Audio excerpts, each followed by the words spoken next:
The Roman Emperor's Curse. Why wearing the crown was a death sentence. You've just been crowned Emperor of Rome. The crowd cheers, the Senate bows, and a golden laurel crown rests on your head. You are the most powerful man alive. One word from you, and legions march. One signature, and fortunes rise or fall. But here's the curse no one dares whisper. You've just signed your own death warrant. Because in Rome, the purple robe doesn't make you immortal, it makes you a target, and history proves it. More Roman emperors were murdered, poisoned, or stabbed than died of old age. The average emperor's reign? Barely 5 years. That's less than a dog's life expectancy. The Senate may call you divine, but everyone around you, your guards, your generals, even your family, is already rehearsing how they'll betray you. Julius Caesar himself learned this the hard way. One day, the man who conquered Gaul and toppled rivals walks into the Senate, confident and untouchable. Minutes later, he's bleeding out on the marble floor, stabbed 23 times by his closest allies, even his friend Brutus. The message was clear. In Rome, loyalty is a performance, not a promise. And Caesar wasn't the only one. The throne became a revolving door of blood. The Praetorian Guard, the emperor's own bodyguards, realized something dangerous. They could make or break emperors whenever they wanted. They weren't just protecting the throne, they were auctioning it, literally. After one emperor was murdered in 193 CE, the Guard held a bidding war, selling the imperial crown to the highest bidder like it was an item at a slave market. Imagine, the seat of the world's greatest empire, sold off like a used chariot. So yes, you're the ruler of Rome, but every handshake might hide a dagger. Every toast of wine could be your last. Every night in the palace, you wonder if you'll wake up tomorrow, or if someone will beat you to it. You settle into the palace thinking maybe you'll be different. You'll rule wisely, win the love of the people, keep the legions fed and paid. But in Rome, it doesn't matter how you rule. It matters how long you survive. Take Caligula. At first, the Senate adored him. The people called him our star, our baby of Rome. He threw festivals, handed out cash, staged games. But the shine wore off fast. Within 4 years, he was stabbed in a corridor by his own guards. The men who swore an oath on his life decided their bonus wasn't worth waiting for. Or Commodus, son of Marcus Aurelius, heir to the philosopher king. He thought he could be Hercules reborn, fighting as a gladiator in the arena while Rome cheered. But the Senate hated him. The people mocked him, and his mistress poisoned his wine. When the poison didn't finish him, his wrestling partner strangled him in his bath. The emperor who fancied himself a god ended up drowned like a rat. And then there's Caligula. He murdered his own brother to claim sole power, then ruled with iron fists and paranoia. Soldiers feared him, citizens despised him, but he thought he was safe surrounded by guards. Until one day, while relieving himself on campaign, a soldier slit his throat. No marble palace, no throne, no grand stage. Just an emperor bleeding out on the roadside, pants around his ankles.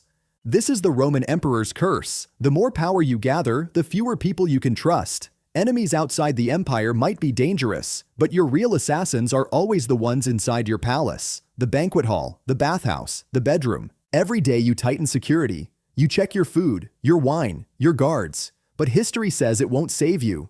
The Praetorian Guard can be bribed. The kitchen staff can be blackmailed. Your mistress can be convinced that life is easier without you. By now you've realized the truth. Every emperor is living on borrowed time, and the longer you wear the crown, the heavier it becomes. Some emperors tried to fight back against the curse with paranoia. Domitian banned anyone from carrying weapons near him, even the senators. He lined his walls with mirrors so no assassin could sneak up. He executed rivals on the faintest rumor. But in the end, his own servants stabbed him in his palace. The mirrors couldn't protect him from the dagger behind his back. Others thought divine titles would save them. Elagabalus declared himself the living sun god, marrying a Vestal virgin, demanding worship in golden temples. He believed holiness was immunity. Instead, his grandmother gave the order, and the Praetorian Guard dragged him through the streets before stabbing him to death. Even divinity wasn't enough to cancel betrayal. Some emperors trusted their families. That was a mistake. Claudius, poisoned by his own wife Agrippina so her teenage son Nero could inherit. Nero himself, the artist emperor, fiddling while Rome burned, ended up deserted by everyone, forced to stab himself in the neck. His last words, "What an artist dies in me."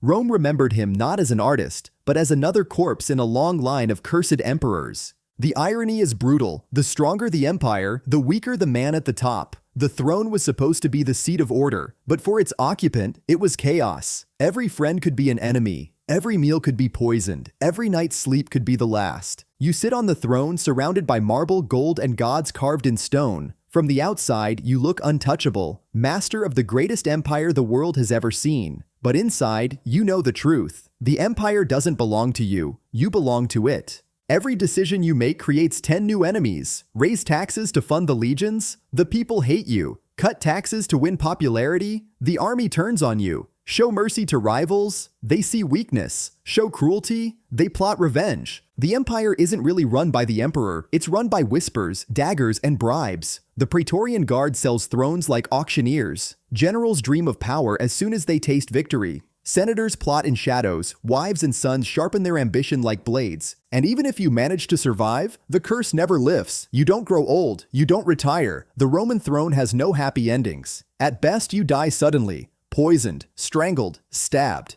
At worst, history forgets your victories and remembers only your downfall. That's why historians call it the Roman Emperor's curse. Not because of a spell or omen, but because power itself became the poison. The empire promised glory, but it delivered paranoia, betrayal, and an early grave. And here's the twisted irony, people still wanted it. Men killed their brothers, bribed armies, and risked everything just to sit on that cursed throne, even though they knew how the story always ended. So the next time someone says they want absolute power, remember Rome. Remember the emperors who ruled millions but couldn't rule their own fate. Because in the end, the laurel crown wasn't a symbol of victory, it was a funeral wreath, placed on your head the moment you took the